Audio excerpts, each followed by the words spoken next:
Hello दोस्तों, स्वागत है आप सभी लोगों का राजस्थान एकेडमी पर पुनः एक बार। और मैं प्रवीण सिंह आप सभी लोगों के साथ में lab assistant and LDC selected आप सभी लोगों को पढ़ाने वाला हूं एलडीसी एग्जाम के लिए जो साइंस का सिलेबस है वो। और साइंस के अंतर्गत आप लोगों को पता होगा कि हम लोग बात कर रहे थे अपने ऑक्सीडेशन नंबर के बारे में, यानी ऑक्सीकरण संख्या के बारे में। इससे पहले की क्लासेस हमारे चैनल पर प्लेलिस्ट के अंदर कंप्लीटली अवेलेबल है। आपको कंप्लीट सिलेबस यहाँ पर सिस्टमेटिकली डेली 11 बजे क्लासेस के माध्यम से करवाया जा रहा है। तो आप सभी लोग जुड़ करके इन क्लासेस को ज्यादा से ज्यादा विद्यार्थियों तक शेयर करके अपने कोर्स को पूरा कर सकते हैं। इसके अलावा पीडीएफ वगैरह के लिए आप हमारे राजस्थान एकेडमी सिरोही ऐप को डाउनलोड कर सकते हैं, जहां पर आपको अलग से अगर गाइडेंस की जरूरत है तो वो भी आपको दिया जाएगा। हमारा लास्ट एग्जाम्पल था कल SO2 यानी सल्फर डाई ऑक्साइड, और जिसके अंदर हमने देखा था कि सल्फर की जो ऑक्सीडेशन स्टेट है यानी ऑक्सीकरण संख्या है वो +4 आती है और ऑक्सीजन की आती है -2।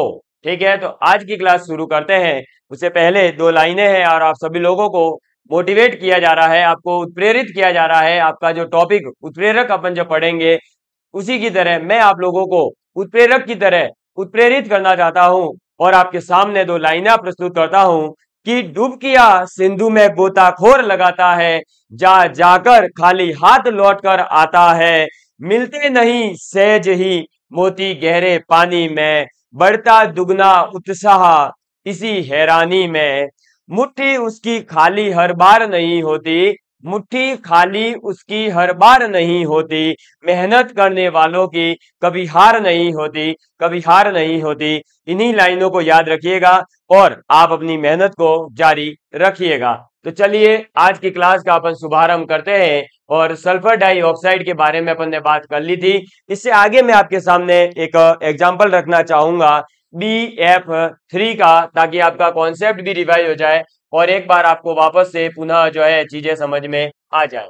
तो अपना एग्जाम्पल है BF3। क्या है एग्जाम्पल? BF3। मुझे उम्मीद है वैसे तो आपको क्लियर दिख रहा होगा, फिर भी मैंने पेन बड़ा कर दिया। अब देखिएगा BF3 की बात करते हैं। आपको पता है कि BF3 के अंदर दो अलग अलग तत्व है, एक है हमारा B और एक है हमारा F। ये बताइए ज्यादा इलेक्ट्रोनेगेटिव कौन है, यदि ज्यादा विद्युत ऋणता किसकी है? तो हमें क्लियरली पता है कि सर्वाधिक विद्युत ऋणता F की होती है। किसकी होती है? F की होती है। ऑटो फोकस होता है, इसलिए थोड़ा सा अगर कभी ब्लर हो तो टेंशन नहीं लेना, वो आगे से ही हो जाएगा, 1 सेकंड भी नहीं लगाएगा। ठीक है, तो आपका क्या हो गया?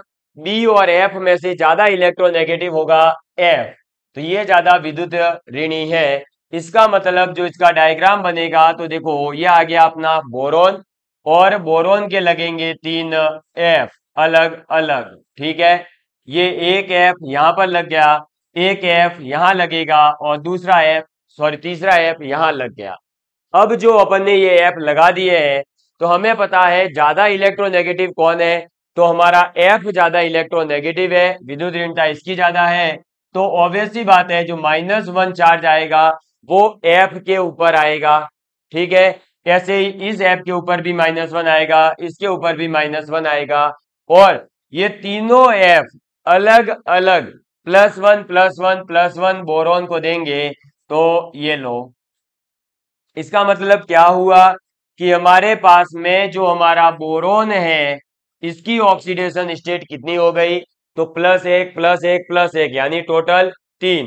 तो बोरोन की ऑक्सीडेशन स्टेट कितनी हो गई? +3 हो गई। ऐसे ही फ्लोरीन की तो वैसे पहले से पता है ऑक्सीडेशन स्टेट होती है -1।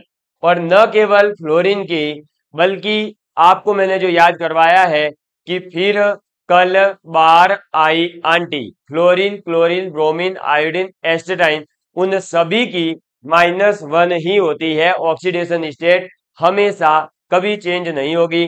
कुछ एक अगर एक्सेप्शन होंगे, अपवाद होंगे तो वो आगे बता दिए जाएंगे। क्लियर? तो इस प्रकार से आपको जब छोटा सा कोई डायग्राम बन सकता हो या छोटा सा कोई यौगिक दिया जाएगा, BF3 है, H2 है, SO2 है, H2SO4 है, तो तब तो आप क्या करोगे, डायग्राम बना करके भी ऑक्सीकरण संख्या निकाल लोगे। लेकिन जब बात आएगी बड़े से किसी कंपाउंड की, या बड़े से कंपाउंड के अंदर किसी एक आधे आपके तत्व से पर्टिकुलर पूछा जाएगा, तब आप क्या करेंगे। और वहां जब आप डायग्राम बनाने जाओगे तो डायग्राम से भी गलत आएगी, क्योंकि कई बार जो है डायग्राम के अंदर कोऑर्डिनेशन बॉन्ड भी बनता है। और यहां पर जितने भी ये बंध बने हैं, ये सभी के सभी बंध सह संयोजक यानी कोवेलेंट बॉन्ड है। लेकिन जरूरी नहीं है कि हर यौगिक के अंदर आपका सह संयोजक बंध बनता हो। कभी कभी कोऑर्डिनेशन बॉन्ड बनेगा, कभी कभी 2 इलेक्ट्रॉन 1 बॉन्ड बनेगा, कभी कभी 3 इलेक्ट्रॉन 1 बॉन्ड बनेगा। तो काफी अलग अलग वेरिएशन आ सकते हैं। हालांकि इतने ज्यादा वेरिएशन एलडीसी के एग्जाम में नहीं पूछे जाएंगे। मैं अप टू द मार्क आपको जहां तक आपके लेवल पूछा जा सकता है उस लेवल तक लेकर के जा रहा हूं, लेकिन ये बहुत ज्यादा हाई हो जाएगा तो हमें उसको तो नहीं पढ़ना। तो जो हमारा बचा हुआ पोर्शन है, जो इसके अलावा भी कुछ स्ट्रक्चर है जिनके बारे में आपसे पूछा जा सकता है, जैसे लास्ट ईयर भी KMnO4 में पूछा गया था, तो हम उनके डायग्राम नहीं बनाएंगे, बल्कि उसको हम एक फॉर्मूले से सॉल्व करेंगे। और अब हम चलते हैं हमारे फॉर्मूला वाले कॉन्सेप्ट पर। यह है बेसिक, इस प्रकार से आप ऑक्सीडेशन नंबर निकालोगे। ठीक, चलो अब आगे बढ़ते हैं। तो अब आप सभी जो है, मैं नोट डाउन करवा रहा हूं कुछ नियम, वो आप सबसे पहले ऑक्सीडेशन नंबर के नियम नोट डाउन करिएगा। तो पहला नियम आप सभी लिखेंगे, और सबसे पहला जो नियम आता है वो आ जाता है, जितने भी उदासीन परमाणु है यानी न्यूट्रल जो परमाणु होते हैं, उदासीन परमाणु, तो उदासीन जितने भी परमाणु हैं जिनके ऊपर किसी भी प्रकार का कोई आवेश नहीं है, उन परमाणु का ऑक्सीडेशन नंबर क्या होगा। डायरेक्ट लिख रहा हूं ऑक्सीडेशन नंबर को ON, उनकी ऑक्सीडेशन नंबर होगी 0 हमेशा। तो उदासीन परमाणु जब भी दिखेगा आप क्या करोगे, ऑक्सीडेशन नंबर उसकी 0 कर दोगे। ठीक है, चलो दूसरा आप लिखिए सार्य धातु। तो जितने भी सार्य धातु है, सार्य धातु का मतलब है ये कौन कौन से, तो हलीना की रबड़ी सस्ती फ्री, याद रखने की ट्रिक है, हलीना की रबड़ी सस्ती फ्री। तो सार्य मृदा धातुएं कौन कौन सी कहलाती है, lithium, sodium, potassium, rubidium, caesium, francium. ये आपको याद भी होने चाहिए, क्योंकि इनसे भी एक क्वेश्चन पूछा गया है कि सार्य मृदा धातु है कौन सी। तो ये होती है सार्य मृदा धातु भी आगे आएगी, ये है सार्य धातु है, lithium, sodium, potassium, rubidium, caesium, francium. और इन सभी सार्य धातुओं की ऑक्सीडेशन स्टेट जो होती है, या जो ऑक्सीडेशन नंबर होता है, वो होता है +1। क्या होता है, +1। तीसरा आप लिखेंगे आगे सार्य मृदा धातुएं, सार्य मृदा धातु। तो सार्य मृदा धातुएं जो होती है उनकी ऑक्सीडेशन नंबर कितनी होगी, तो इनकी ऑक्सीडेशन स्टेट या ऑक्सीडेशन नंबर +2 होती है। कितनी होती है, +2 होती है। सार्य मृदा धातुएं कौन कौन सी है, तो वर्ग 2 के अंदर आने वाले सभी, कौन सी, बेटा, मांगे, कार, स्कूटर, बापू, राजी। ये ट्रिक भी बता रहा हूं और इनके अंदर आने वाले तत्वों के नाम भी, beryllium, magnesium, calcium, strontium, barium और रेडियम, ये सभी आपके आते हैं सार्य मृदा धातु के अंदर। तो आपको याद रखना है उदासीन परमाणु की ऑक्सीडेशन नंबर हमेशा 0 होगी, सार्य धातुओं की ऑक्सीडेशन नंबर हमेशा +1 होगी। कौन कौन सी है सार्य धातुएं, तो lithium, sodium, potassium, rubidium, caesium, francium. हलीना की रबड़ी सस्ती फ्री, कैसे याद रखेंगे, सार्य मृदा धातु की ऑक्सीडेशन नंबर हमेशा +2 होगी। कौन कौन सी है सार्य मृदा धातुएं, तो सार्य मृदा धातुएं होती है आपके बेटा मांगे कार स्कूटर बापू राजी। Beryllium, magnesium, calcium, strontium, barium और रेडियम, ये सभी आपके सारे मृदा धातु के अंतर्गत आते हैं। ठीक, चलो चौथा नियम आप सभी लोग लिखेंगे जल्दी से। तो चौथा आ जाता है अपना हाइड्रोजन परमाणु। किसकी? हाइड्रोजन परमाणु की बात कर रहे हैं। तो हाइड्रोजन परमाणु जो है इसकी ऑक्सीडेशन स्टेट अलग अलग होती है। सामान्यतः कितनी होगी वो लिखिए पहले तो सामान्यतः जो होती है वो होती है आपके +1। तो हाइड्रोजन की सामान्यतः जो ऑक्सीडेशन नंबर होगी, ऑक्सीकरण संख्या होगी, वो आपके क्या होगी? +1 होगी। जैसे एग्जांपल के लिए आप लिख सकते हैं इसके अंदर HCl है, HNO3 है, इसके अलावा आप लिख सकते हैं H2SO4 है।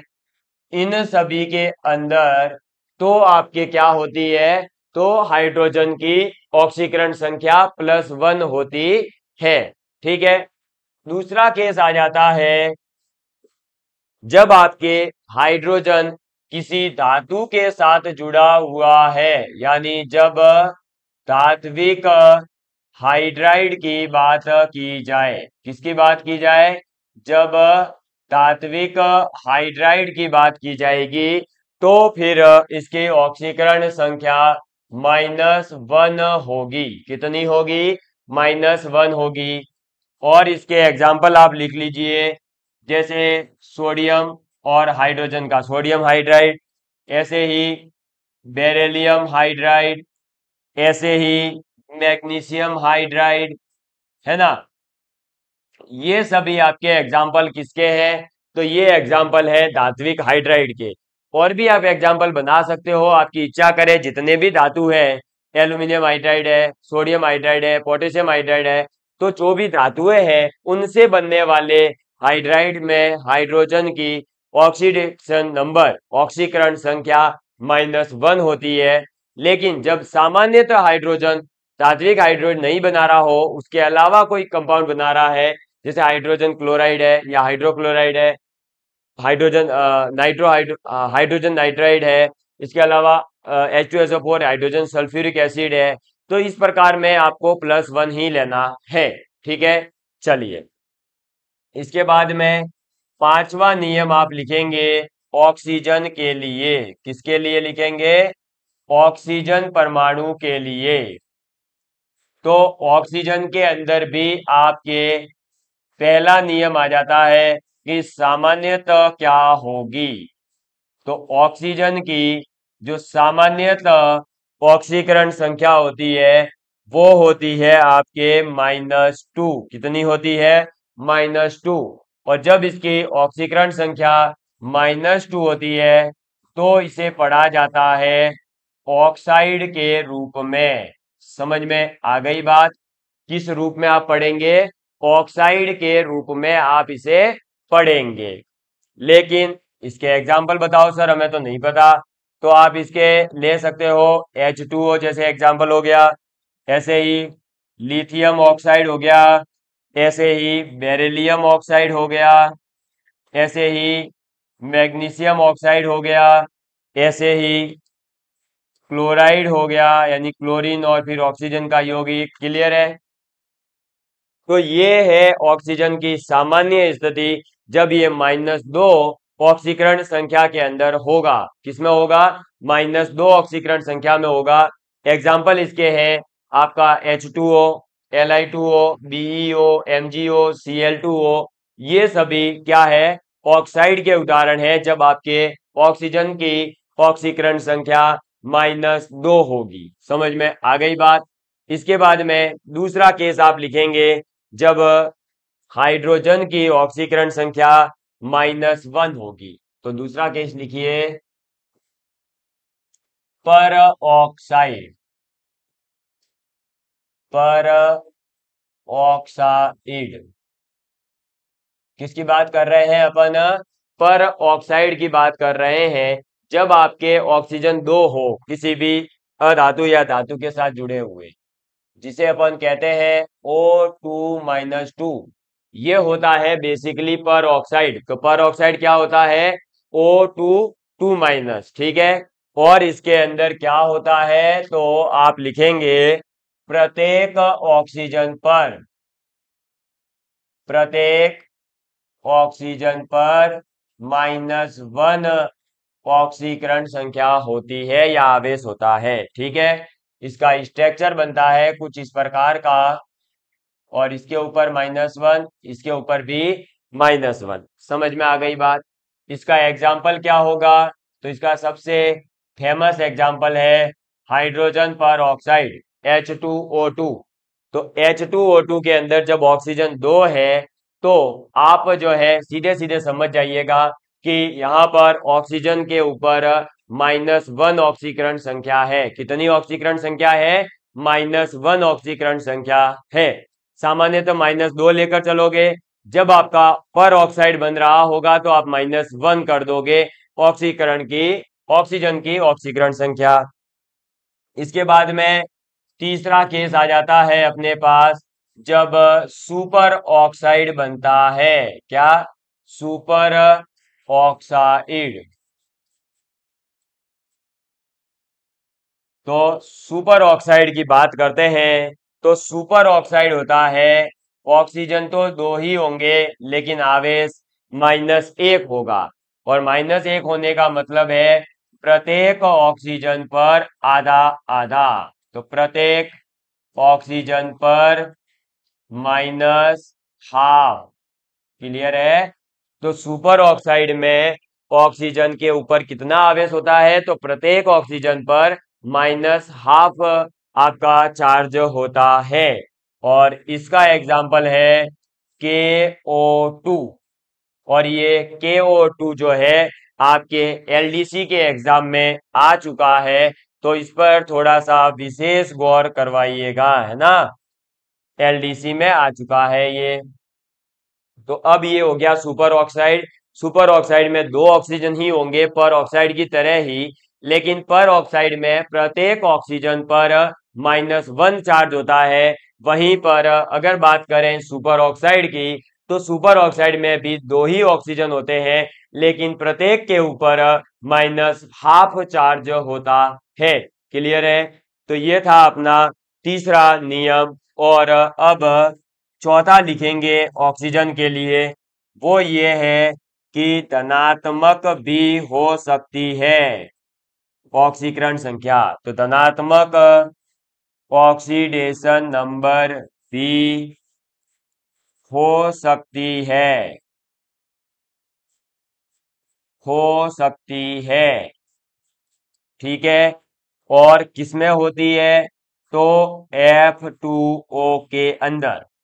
तो आपको सीधे सीधे याद रखना है कि ऑक्सीजन की ऑक्सीकरण संख्या प्लस में भी हो सकती है, यानी +1 +2 भी हो सकती है।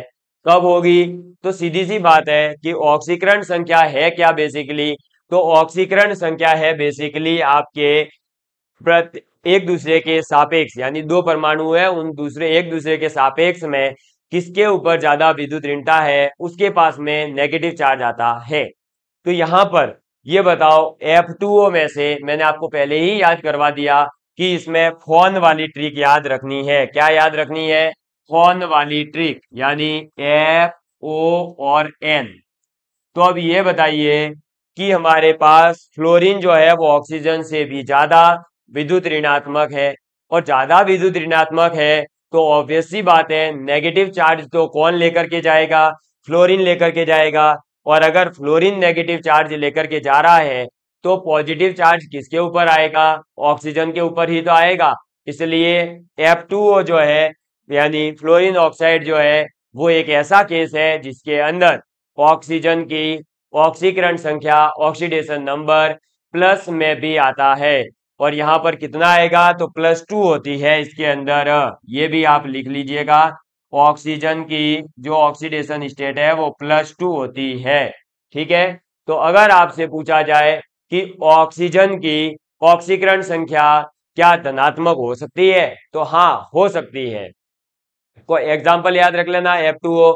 और क्या इसकी हाफ यानी फ्रैक्शन के रूप में भी होती है, भिन्न के रूप में होती है? हाँ, तो होती है। सुपर ऑक्साइड के केस में ऑक्सीजन पर आपके भिन्न के रूप में यानी माइनस हाफ के रूप में ही ऑक्सीकरण संख्या होती है। तो अब मुझे उम्मीद है कि आप लोगों को ऑक्सीकरण संख्या के अंदर जो ये मैंने पांचवा नियम बताया है ऑक्सीजन से संबंधित, वो क्लियर हो गया होगा। ऑक्सीजन के अंदर टोटल 4 केस है। पहला है सामान्य, तो सामान्य वाली ज्यादा याद रखनी है, वो ज्यादा यूजफुल है। तो सामान्यतः होती है -2, ठीक है। दूसरा नियम क्या कहता है? दूसरा नियम कहता है आपका पर ऑक्साइड वाला केस, और पर ऑक्साइड के अंदर ऑक्सीजन की ऑक्सीकरण संख्या -1 होती है, क्योंकि 2 ऑक्सीजन होते हैं और चार्ज भी कितना होता है, सॉरी, चार्ज भी कितना होता है, -2 होता है। तो -2 और 2 ही है, तो फिर एक एक बांट लेते हैं, यानी -1 आता है। स्ट्रक्चर बता दिया, एग्जाम्पल बता दिया, हाइड्रोजन पर ऑक्साइड। सुपर ऑक्साइड का केस भी बनता है जब आपके ऑक्सीजन तो 2 है लेकिन जो आवेश है वो -1 है। तो -1 को जब 2 भागों में तोड़ोगे तो -हाफ भी आता है। इसके बाद में धनात्मक ऑक्सीकरण संख्याएं भी हो सकती है, और एग्जाम्पल है F2O, जिसमें आपका ऑक्सीजन जो है वो +2 के अंदर होता है। तो ये 5 नियम आपके समझ में आ गए हैं, यहां तक नोट डाउन कर लिया है। तो मैं अब आपको 6 नियम की ओर लेकर के बढ़ता हूं। और 6 नियम वैसे मैंने बता दिया है आपको पहले ही कि हेलोजन के पास में यानी फ्लोरीन, क्लोरीन, ब्रोमीन, आयोडीन, फिर कल बार आई आंटी, उसके पास में सभी में -1 होता है, ठीक है। चलो, तो आप लिखेंगे 6 नियम। 6 नियम लिखेंगे हेलोजन।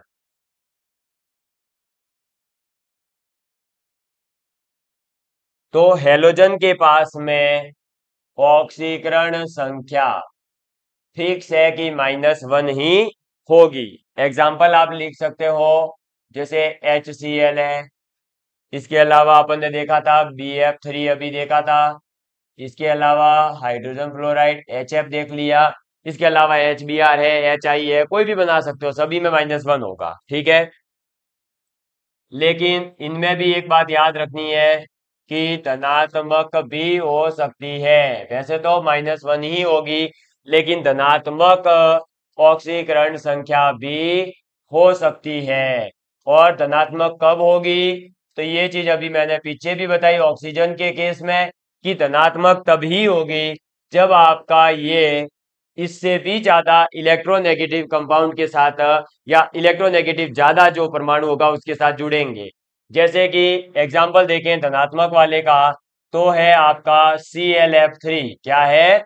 ClF3। अब इसमें सीधी सी बात है कि फ्लोरीन के पास में सबसे ज्यादा विद्युत ऋणता है, तो ऑब्वियस सी बात है इसके पास तो -1 ही आएगा।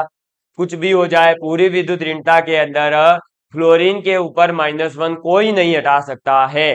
तो जब इसके ऊपर -1 फिक्स है, तो ऑब्वियस ही बात है क्लोरीन के पास -1 नहीं आ सकता, तो प्लस में ही जाना होगा इसको। और इसका स्ट्रक्चर भी बना लीजिए, ये है क्लोरीन, इधर लगेगा फ्लोरीन, इधर लगेगा फ्लोरीन, इधर लगेगा फ्लोरीन। और हमें पता है पहले से कि फ्लोरीन के ऊपर -1 आएगा, -1 आएगा, -1 आएगा, तो इसके ऊपर लग जाएगा +1 +1 +1। जैसे ही इसके ऊपर +1 +1 +1 लगा, तो बताइए क्लोरीन की क्या हो गई ऑक्सीकरण संख्या? तो क्लोरीन की ऑक्सीडेशन नंबर, ऑक्सीकरण संख्या हो गई +3। कितनी हो गई? +3 हो गई। क्लियर है। और फ्लोरीन के पास में तो सदा के लिए सार्वभौमिक सत्य है, यूनिवर्सल ट्रूथ है कि -1 ही होगी। चाहे आवर्त सारणी में 118 के बाद अगर कोई नया तत्व मिल जाता है तो नहीं कह सकते, लेकिन 118 तत्वों में से 118 के 118 तत्वों में से कोई अभी तक ऐसा माइकेलाल नहीं है जो अपने फ्लोरीन को +1 में बदल करके रख दे। ये आपको जो है एक बहुत आसान सा कॉन्सेप्ट बता दिया है जो आपके समझ में आ गया होगा। और अब आपको लग रहा होगा कि आप साइंस के अंदर अपना दिमाग लगा करके क्वेश्चन सॉल्व कर सकते हो। कहां तक ऑक्सीकरण संख्या याद करते? अब किसी की ऑक्सीकरण संख्या याद हो नहीं हो कोई फर्क नहीं पड़ता, जो ये 6-7 नियम मैं लिखवा रहा हूं ये याद कर लीजिए। आप किसी भी यौगिक का कैसा भी क्वेश्चन आए ऑक्सीकरण संख्या चुटकियों के अंदर निकाल लोगे। इतनी प्रैक्टिस भी करवा दूंगा और इतने शानदार शानदार से नियम लिखवा दूंगा कि सभी उसी में आ जाएगा। ठीक है, ये था हमारा 6 नियम जो आपके सामने क्लियर किया। इसके बाद में अब आप लिखेंगे 7वां नियम। ठीक, चलो, वरना कहां तक याद रखते +1 +2 किसकी क्या है किसकी क्या है। अब नेक्स्ट है और ये लास्ट नियम है, जिस परमाणु की ऑक्सीकरण संख्या ऑक्सीडेशन नंबर ज्ञात करनी है उसे X मानेंगे। ठीक है, तुम्हारी X नहीं मानने को कह रहा हूं मैं है ना। X का नाम सुनते ही आजकल भाई साहब बहुत शानदार बच्चे है ना खुश हो जाते हैं। एक बार मैं पढ़ा रहा था हमारे 11-12 क्लास को, जैसा कि मैं फिजिक्स और मैथ पढ़ाता हूँ, तो मैं पढ़ा रहा था और मैंने बोल दिया भैया ये क्वेश्चन है इसमें X की वैल्यू फाइंड आउट करो। तो मैंने जैसे एक रैंडमली बच्चे को खड़ा किया कि भाई खड़ा हो रहे, X की वैल्यू क्या है, वो खड़ा होके रोने लग गया। अब मैं शॉक हो गया एकदम से, भाई X का क्वेश्चन अगर नहीं आता है तो मैं तो मारता पीटता हूं नहीं, तो बच्चा रो का ही के लिए रहा है। मैंने उससे पूछा भाई रो क्यों रहा है तू, X की वैल्यू तो पूछी है, नहीं आती मना कर दे। बोले सर क्या बताऊं X की वैल्यू, अरे क्या बताऊं सर X की वैल्यू, मेरा सारा जीवन थी वो, मेरी सारी कैडबरी खाने वाली थी वो, मेरा वो था। मैंने कहा साले बैठ। तो भैया है ना, यहाँ पर वो एक्स नहीं पूछी जा रही है, मैं एक्स आपसे पूछ रहा हूं कौन सा एक्स, जिस परमाणु की ऑक्सीकरण संख्या निकालनी है उसके बारे में। ठीक है, हाँ, तो एक्स एक्स करते कहीं एक्स के पास मत चले जाना, इधर आ जाओ। चलो, तो जिस परमाणु की ऑक्सीकरण संख्या ज्ञात करनी है उसको हम एक्स मानेंगे। इसका मतलब क्या है, इसका मतलब यह है कि जो भी हमारे पास यौगिक दे रखा है उस यौगिक के अंदर हम क्या करेंगे कि जिसका भी हमें ऑक्सीकरण संख्या निकालनी है उसको एक्स मान लेंगे, बाकी की हमें पता होगी। कैसे पता होगी, तो देखो एग्जाम्पल के लिए बता देता हूं, एग्जाम्पल लिखो। चलो एग्जाम्पल लिखेंगे सभी। फर्स्ट एग्जाम्पल है, जैसे मेरे पास Fe2O3 और इसके अंदर ऑक्सीकरण संख्या आपको निकालनी है, मान लीजिए Fe की। किसकी निकालनी है, Fe की। आपसे ऐसा ही क्वेश्चन पूछा जाएगा। ठीक है, पूरा कंपाउंड दे देंगे, पूरे कंपाउंड की ऑक्सीकरण संख्या नहीं पूछेंगे, किसी एक परमाणु को नीचे लाइन खींच देंगे, जैसे मैंने खींची है देखो Fe के, ऐसी ही लाइन आपको खींच करके बोला जाएगा कि रेखांकित परमाणु या तत्व की ऑक्सीकरण संख्या निकालिए। तो अब देखो इसको सॉल्व कैसे करा जाता है और कैसे क्या करना है, स्टेप बाय स्टेप देखेंगे। सर्वप्रथम हम करेंगे जिसको हमें ज्ञात करना है उसकी ऑक्सीकरण संख्या को x, तो Fe की ऑक्सीकरण संख्या क्या हो जाएगी, x हो जाएगी। ठीक है, फिर आप ये देखोगे कि Fe के साथ में कितने नंबर अटैच्ड है, तो Fe के साथ में 2 है, क्योंकि मैंने फॉर्मूला क्या बोला, Fe2O3। तो Fe के साथ अगर 2 अटैच्ड है तो 2 गुणा x करोगे। ठीक है, यानी जो भी नंबर होगा, 3 होता तो 3x, 4 होता तो 4x, कोई नहीं है एक ही है, मतलब डायरेक्ट बस FeO3 लिखा हुआ होता तो 1 तो है ही, तो x का x ही रहता। क्लियर, फिर प्लस का साइन लगा दोगे 2 इंटू एक्स करके, और ऑक्सीजन देखोगे कितने लिखे हुए हैं, 3 इंटू। अब ये बताओ यहां पर Fe जो है वो तो कम इलेक्ट्रोनेगेटिव ही होगा, क्यों, क्योंकि फोन में F यानी फ्लोरीन पूरी की पूरी आवर्त सारणी में सर्वाधिक विद्युत ऋणात्मक है, और फ्लोरीन के बाद है कौन, ऑक्सीजन, तो ऑक्सीजन के पास में तो नेगेटिव चार्ज ही आएगा यहाँ पर, यानी सामान्य कंडीशन है, तो फिर -2 लगा दीजिए सीधे सीधे, और बराबर क्या कर दोगे, तो बराबर वो संख्या करनी होती है जो इस पूरे के पूरे कंपाउंड के ऊपर अगर ऐसा ब्रैकेट बना के कुछ लिखा हुआ हो तो वर्तमान में अभी इस क्वेश्चन के अंदर हमारे पास Fe2O3 के ऊपर कोई भी लिखा हुआ नहीं है, और जब कुछ नहीं लिखा हुआ है तो आपको 0 के बराबर रखना है। ठीक है, ये तो पहला एग्जांपल है, अभी बहुत सारे एग्जांपल बताऊंगा और क्रिस्टल क्लियर कर दूंगा। तो बराबर 0 हो गया, अब ये हो गया 2x और ये हो गया प्लस माइनस माइनस और 3 दूनी 6 बराबर 0। ठीक है, यहां से आ गया 2x बराबर 6, क्योंकि ये 6 इधर आ जाएगा, 6 इधर आते ही x बराबर आ गया प्लस 3, यानी कि जो हमारे पास Fe है, फ्लो आपका आयरन है, फिर जिसे अपन फेरस कहते हैं, उस आयरन का जो ऑक्सीडेशन नंबर है वो कितना है, तो Fe2O3 के अंदर आपके Fe आयरन का ऑक्सीकरण संख्या +3 है। कितनी है? +3 है। यहां पर एक छोटी सी चीज और बताना चाहूंगा, तब तक आप इसे एक बार नोट डाउन कर लीजिए, उसके बाद में मैं वो चीज आपके सामने क्लियर करता हूं। इसको आपने नोट डाउन कर लिया होगा, मुझे पूरी उम्मीद है। तो देखिए, जो हमारे पास आयरन है, आयरन के पास में बेसिकली यहाँ पर 2 ऑक्सीडेशन स्टेट होती है। यहाँ मैं जो है ये थोड़ी सी एडवांस चीजें बता रहा हूँ, क्योंकि पेपर का लेवल बढ़ते जा रहा है, और पेपर का लेवल बढ़ रहा है तो अपना लेवल भी बढ़ना चाहिए। तो देखिएगा, जो हमारे पास में Fe है, इसकी 2 ऑक्सीकरण संख्या होती है, एक +2 और एक +3। ठीक है, जब आपने कई बार नाम पढ़ा होगा फेरिक ऑक्साइड, कई बार आपने पढ़ा होगा फेरस ऑक्साइड, है ना। तो फेरिक ऑक्साइड और फेरस ऑक्साइड ये अलग अलग क्यों होते हैं, ये चीज आप यहां पर देखेंगे। तो आयरन जो है वो +2 होगा, जब इसकी ऑक्सीकरण संख्या +2 होगी तो हम इसे पढ़ेंगे फेरस। क्या पढ़ेंगे? फेरस पढ़ेंगे। और जब +3 ऑक्सीकरण संख्या होगी तो हम इसे पढ़ेंगे फेरिक। तो इसका मतलब अब जो हमारे पास Fe2O3 है, इसे या तो अपन बोलेंगे क्या, फेरिक ऑक्साइड, या फिर सीधा सिंपल सा नाम बोल दो आयरन ऑक्साइड। समझ में आ गई बात?